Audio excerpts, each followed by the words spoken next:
I'd like to introduce right now, if I may, from LICADD, Stephen Chasman, who is the clinical director, who is also involved in treatment, mental health issues, and also treatment for drug abuse. Correct. Welcome to the show. Thank you, Gail. I wanted to ask you about your inspiration. How did you get involved in this? Why did you get involved in this? Well, you talked about stigma. I've been a mental health professional for 20 years. I grew up on Long Island. There's always been a drug scene on Long Island. The drug scene today is quite different with a changing world, changing adolescence, a digital and technological revolution that has kind of got a very fast-paced world that has gone off the charts. And quite frankly, we haven't developed the coping skills to deal with it. So I'm not surprised from a clinical aspect that people are looking for some kind of self-medication or relief. The prescription medications, the potency of marijuana, the influence that alcohol continues to have in our society has made for a perfect storm that has led to what is a nationwide epidemic around substance use. Steve, I want to go back a little bit and talk a little bit about LICADD because it's a phenomenal 501c3 organization. And it actually started in 1956. Correct. This particular organization was for Nassau County on alcoholism, and it was a committee on alcoholism. Brink Smithers had suffered with this problem. And the reason I'm tying it in is not just because I want people to know of the organization, but also because it does tie in to what we're discussing today. Brink Smithers had been in and out of hospitals for his treatment of alcoholism, and people were telling him it was a moral issue. And what he discovered is that not only is it not a moral issue, but it really is something that one can become addicted to, dependent upon. It's chemical. And he also learned that not only was he involved, but just as we are involved, and we see this in heroin, everyone in the family is involved. Indeed. And I think that's so important. So he actually started it, this wonderful philanthropist. 1956, LICADD stands for the Long Island Council on Alcoholism and Drug Dependence. We have a very rich history. And yes, not breaking his anonymity, but he was very forthcoming in the fact that he was a recovering alcoholic. Alcoholism, we now know, substance abuse, substance dependence, substance use disorders is actually a mental health diagnosis. Right. It's actually a psychiatric illness. So when your show today is focusing on opiates, and we're seeing opiates or benzodiazepine or alcohol or marijuana, any host of substance is actually a mental disorder. There's a book in our field called The Diagnostic Statistical Manual of Mental Disorders. We're in the 5th edition. It's put out by the American Psychiatric Association. Yes. And in there you'll find everything that afflicts the human mind. So the adolescent that steals his mother's engagement ring to sell it for more heroin, running down the street at 4 in the morning to sell laptop computers, or in the case that you had mentioned that Long Islanders, when they're done selling computers and jewelry, regrettably sell themselves at times, he or she is not in their right state of mind. They're void of logic and reason, and they are in the throes of what is a type of mental obsession and compulsion. Obsessions are recycled thoughts. I need another. I need another. And they lead to compulsions, which are repeated behaviors.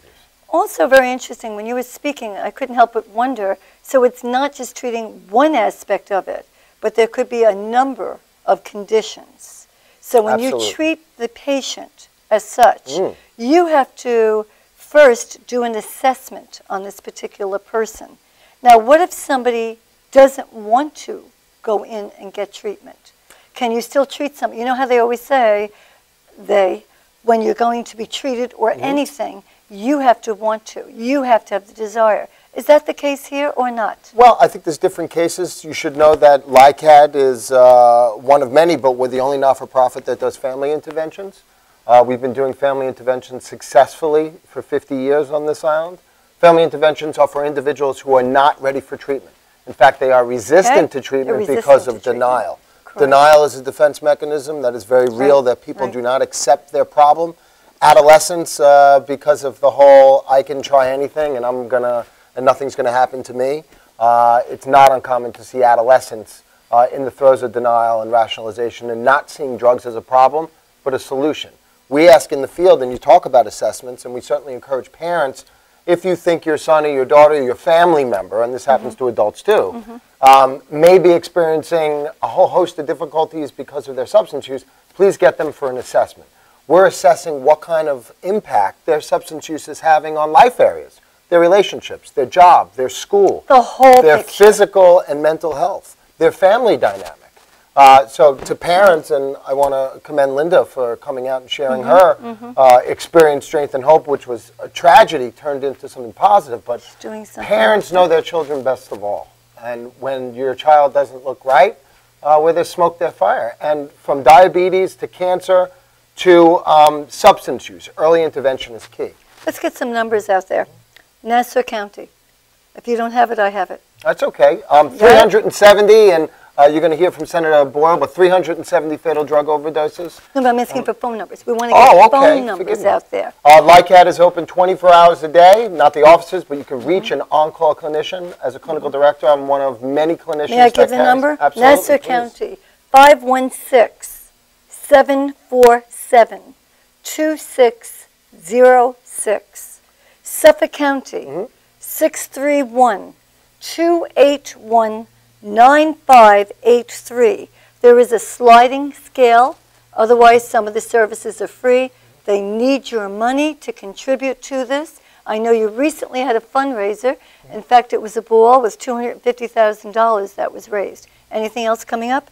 We have events all year round with Sure golf outings, and more importantly, just bringing people in who want to make donations because either we've helped a family member or they just believe in the mission of what the council's been doing on this island for 58 years. All right, we're not done yet. You have kind of a wonderful motto, and I call them ABOLS. I think it means able, though. Drug and alcohol abuse is 100% preventable. Addiction is a disease. Treatable. Oh, we're treatable. Doing ABOLS. And Jeopardy now. And recovery is possible. It is absolutely possible. Okay, and, that's very important because to me, that's a positive message. That's telling me that when somebody calls you, there is positivity going on and that they shouldn't give up. All right, now let's talk about some of the different programs you have because you have so many that you could offer. Let me start by saying that LICADD is truly by county. We have 3 offices in 2 counties. We're open 6 days a week. You can reach an on-call clinician 24 hours a day. We're in Riverhead, Ronkonkoma, and Suffolk County. Our executive office is in Mineola. We have programs for families. You should know that it's been the council's mission for 58 years that not only do we have services for active users, but we mirror each of those services for family members, understanding, as Brink did, our Brinkley Smithers, that this is a family disease that destroys family. And of course, you heard just of one example of a woman who is in recovery from a loss. So we have relapse prevention. We have services for active users. We have to get into that relapse. And in fact, I'm going to speak to Senator Phil Boyle about that. Has to be more with the relapse because I think that's one of the significant issues where we are losing some of our people. Well, let me just say that recovery is an event. It's not an event. It's a process. It's a process. Much like recovery from any other illness. Right. So we do not like to place stigma or expectations that, you know, if you were to go in for a consult for a host of different disorders, you may not be cured, quote unquote, on the first visit. It may take a host of interventions, medical, psychiatric. But it can be done. It's absolutely done. We wouldn't be doing this for 58 years otherwise. Some of the programs, and then I'm going to ask you to just comment on a few of the aspects of it. What I'm going to do is say the program, maybe I'm going to ask you how you can assess it, what it's for, what person or group it would be for, and just pick up on a few of them. I know we can't have time to do each one, but we have the long-term, which is the 12 months, short-term, and I believe there's a 12-step program involved. We have the outpatient group, we have group counseling, and of course you have the individual, where you look at the job, you look at emotional, physical, psychological, and you treat all. Would you like to discuss any of those at this point? Ideally, we want to bring people in for assessment, so engagement is key. Getting adolescents, if they're not mandated by courts, we call it mom-dated. There are moms and fathers and sisters and brothers wait in the waiting room in tears, hoping that their family member will get some help. Our team is very skilled in engagement and making people feel comfortable. Substance users are not bad people. They are sick people. Traditionally, they do make Say that again, please. Substance users are not bad people. They are sick people. And that's part of the stigma that I think and we have to get rid of that. To overcome that we need to work together. We all need to be involved in this. And one of the things that we ask as clinicians is it's not what they use, it's why they use it. They using it. And it serves them some kind of biological, physical, psychological, or social purpose. So when we do an assessment, we're hoping to raise an individual's awareness of and it's not the scales of justice because no one's on trial with us. No trial. It's what drugs do to them as opposed to what drugs do for them. And there's a difference. Please. Now I know in school there are so many different programs. From kindergarten for seniors, you have Too Good for Drugs. You have guest speakers. You have the Mendez Foundation. You have civic associations. Our student assistance program speaks to over 25 Long Island-based students a year from kindergarten up through college.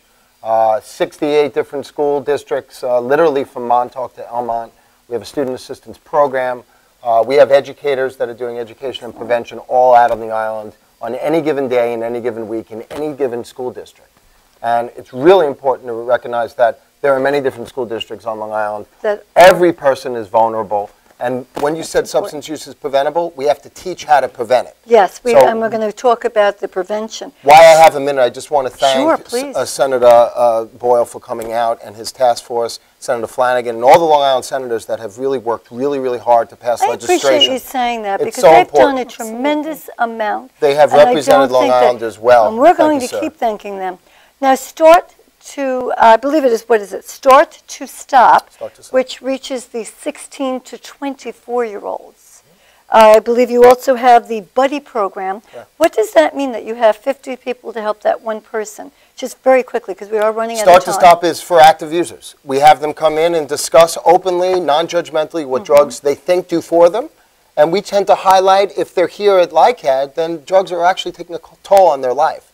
So we help them process that and hopefully integrate healthier coping skills for stress, for anxiety, for low self-esteem, which all human beings have on some level. And we teach healthier coping skills than powders and pills and potions that only mask or medicate. And Steve, this can happen at any age, correct? I'm talking about most of our youth, but any age. Very quickly, before we stop, I think it's so important, and you mentioned before about the brain being affected and the dependency. I have a 2-minute video on that I really would love to show because I think then people will see it as a disease and not this willpower to stop. Could we please see that video? Thank you. Exactly the brain looks like in someone who has addiction, who's going through this, is a pretty remarkable thing. And I think it gives us a lot of insight into how it should best be treated and to also understand it.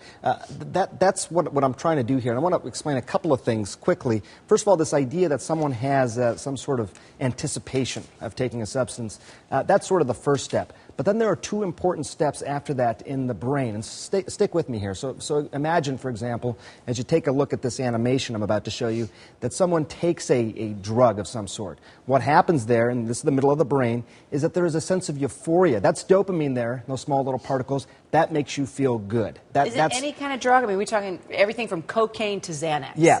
Anything. Just about any kind of drug, and not even drugs necessarily. It can be other things, too, certain food substances. Sugar, for example. There can be a certain addiction quality. But I think what's important is the next step. So you have that euphoria, but in someone who's a true addict, take a look at this picture here. On the left side of the brain is, you see the bright areas? That's still feeling good. That's the euphoria.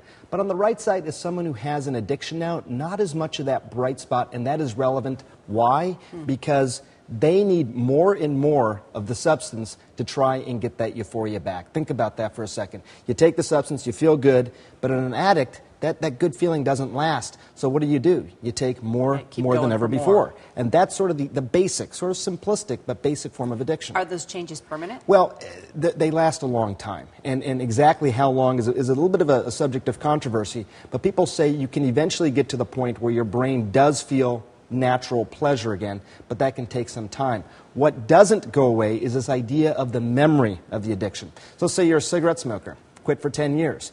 Pick up another cigarette and start smoking again, and right away you can go back into addiction. Whereas if you've never smoked before, it would take you some time to build up that addiction again. It's like what they say, well, I mean, folks that we know that have gone through treatment say once an addict, always an addict. There's truth to that, right? It's you aren't just cured. It's a constant battle to stay away from the temptation or feel that euphoria, right? That's right. And people say that, but I wanted to show the pictures of the brain to really explain why that is. You see that dark areas of the brain, you need a lot of the substance to get that euphoria back. So that's why relapse occurs so quickly. They say 3 days of acute withdrawal, which is painful, 3 months where you're the most sort of subject to relapse again, and 3 years before you really start having natural sort of pleasure again from substances.